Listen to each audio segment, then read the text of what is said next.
YouTube, how's it going? The Goat House is back. And today we got some guard rankings for the 2020 NFL season. We went through all offensive positions. Now we're on to guards, and we actually got centers next, then to the defense. And then we'll start unit rankings, ranking each team's offense, defense, and so on, all kinds of predictions. For the tackle videos, I actually separated left and right tackles.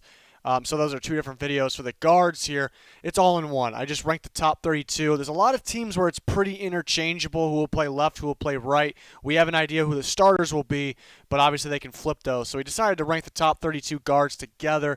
So some teams might not have a guard on this list. Some teams may have one or two. So we'll take a look. And again, this is for the 2020 season, so basically making predictions here. 60K, that's our subscriber goal by week 1 of the NFL. Please help us get there. Would really appreciate the support on both of our channels. Follow that Twitter. We got polls going on. You guys vote for who will be the best at each position. Always talking NFL as well on there. It's a must follow in my opinion. And we have a podcast. There's a link in the description or in the comments, every single video for any of these things on the screen that you're looking for here. So let's start down at 32 here. I got Justin Pugh of the Arizona Cardinals. Actually had a pretty solid year. I think they really started getting things going on the interior offensive line as the year went on. I think, was that the reason for Kenyon Drake's success? Was Kenyon Drake making them look a little better? Maybe a mixture of both. But I thought they really got things going because it's a little bit different of a system for guys like Justin Pugh, who has been around for a bit.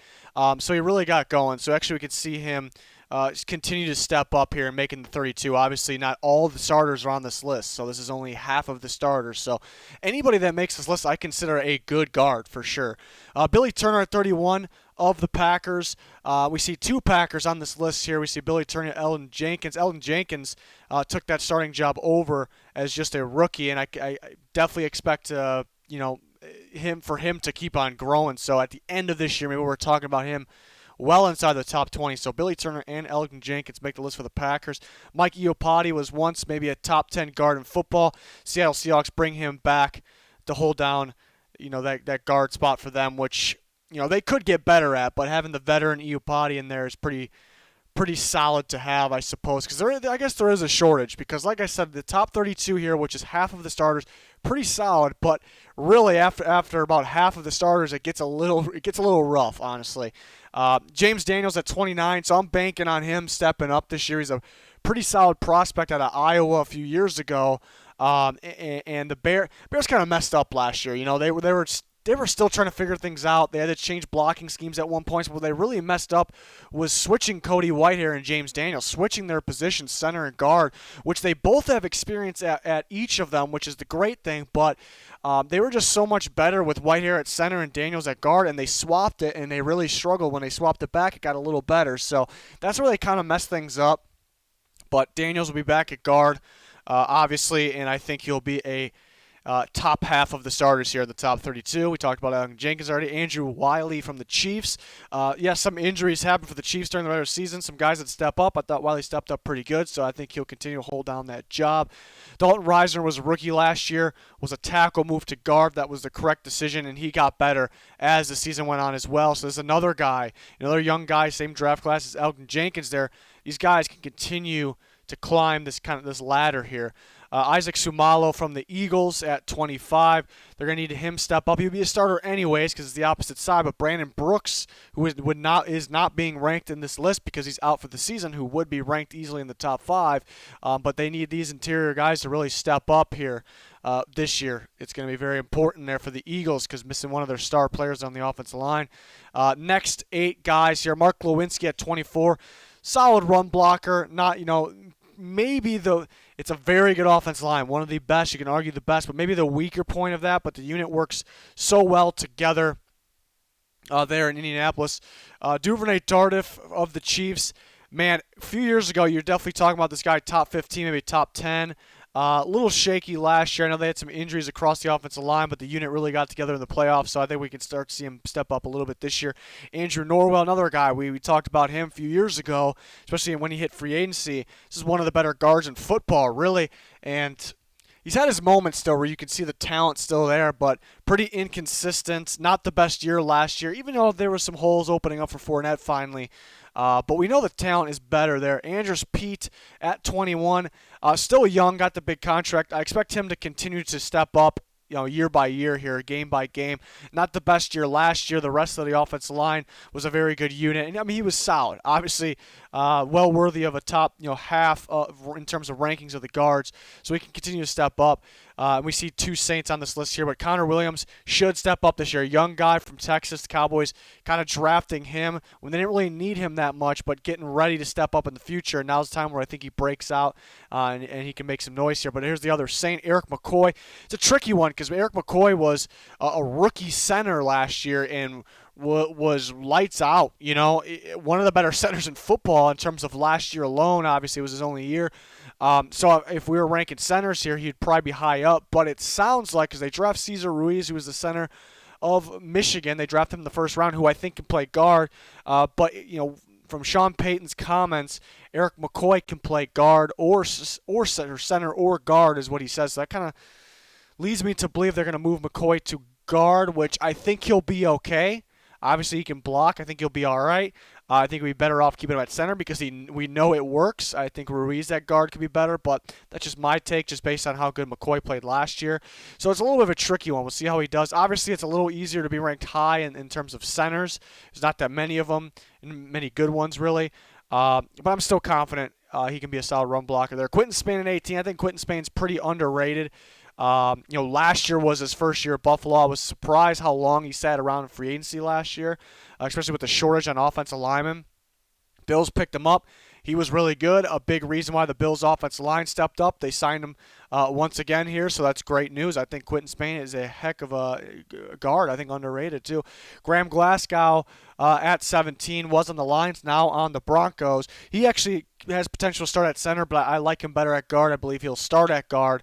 Yeah, we start to see how good the list is starting to get, because we still got 16 guys left, and we already seen some good guys here. And then we move on to the top 16. I got Gabe Jackson at 16. It feels like the Raiders are, getting prepared to move away from him.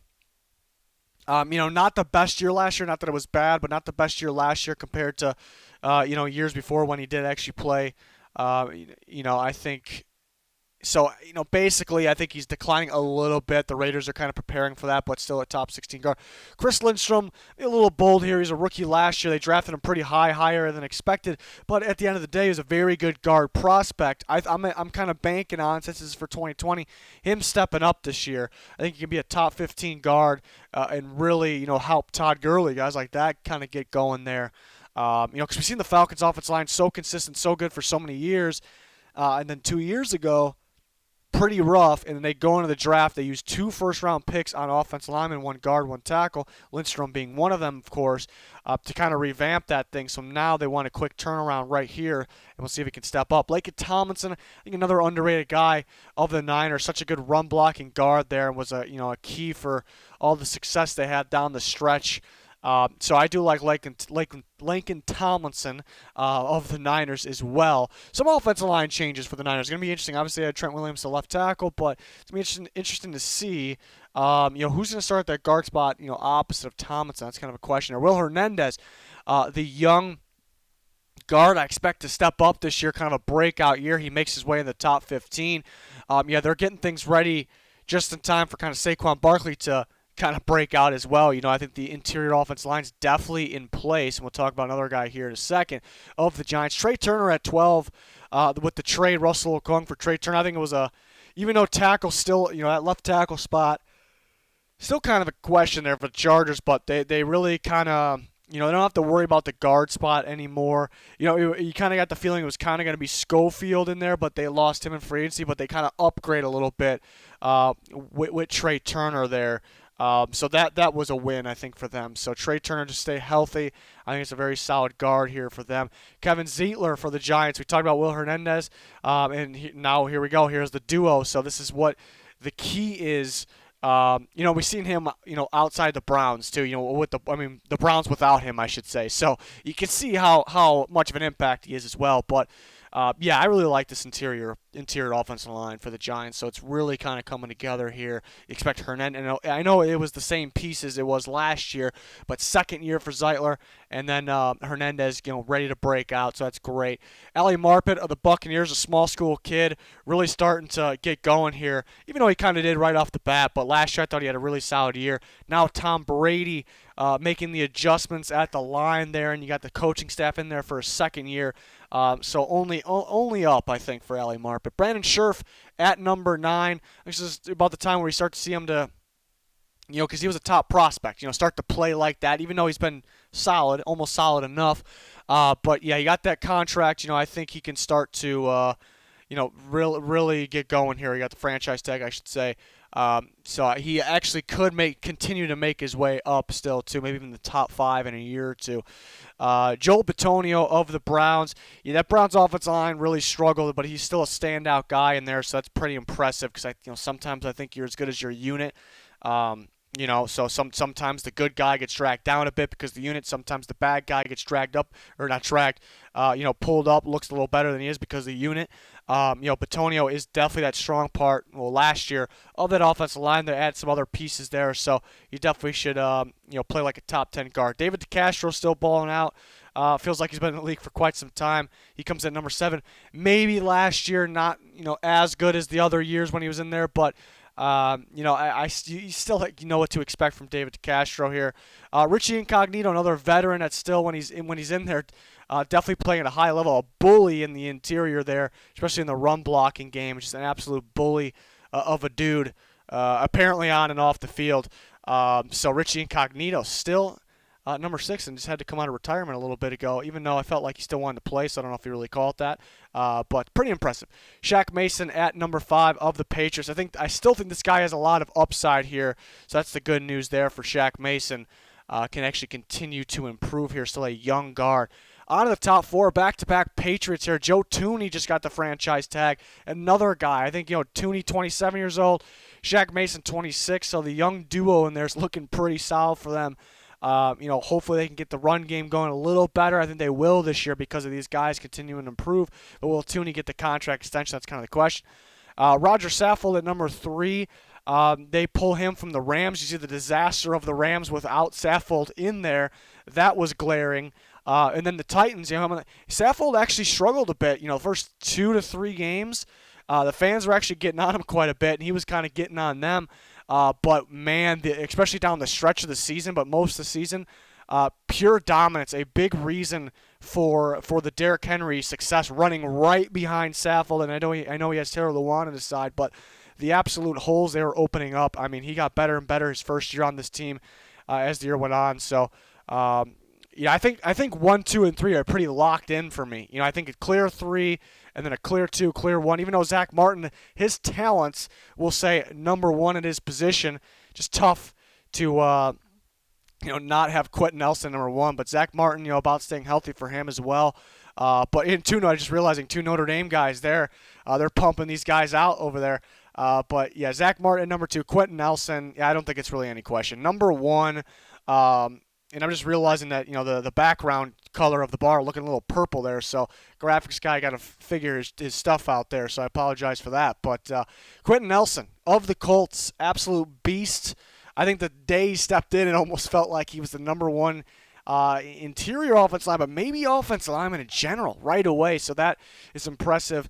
Maybe the safest prospect we've ever seen as well. So looks like we need some more of these guys. We want more of those guys in the draft. Even though there's some really good guards we talked about here, those sure thing, what you're going to get. Want to see some more of those. But Quenton Nelson, definitely number 1 for me, even though, Martin, really good, not too far behind. Definitely deserving of a credit of a elite interior offensive lineman.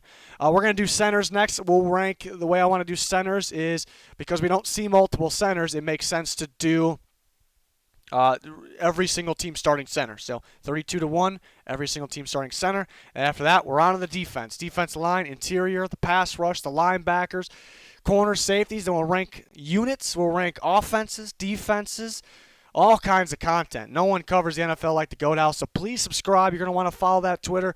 If you smash that like button, I would really appreciate you. That is going to do it for this one, though. Thanks for watching.